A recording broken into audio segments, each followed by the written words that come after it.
તમે કોઈ સમાજના અગ્રણીઓને જાણ કરી હતી કે આવો કઈ મામલો છે અને આખી બાબતને લઈને મેં રાતે મારા એમણે હાજર કરી એટલે મેં એમના અગ્રણીઓને વિનંતી કરી ઠાકરજીને મેં વિનંતી કરી, સાહેબ તમે જેવી તમારી દીકરી પાછી લીધી એવી દીકરી મારી પાછી આલો તો તમે તમારા સમાજના મોભેદાર.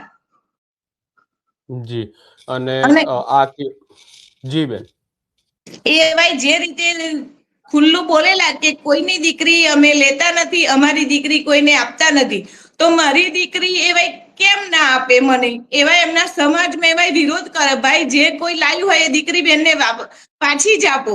એમના અગ્રણીઓને એમના સમાજ ભેગો કરીને મારી દીકરી એમના સમાજ દ્વારા મને આપવી જોઈએ.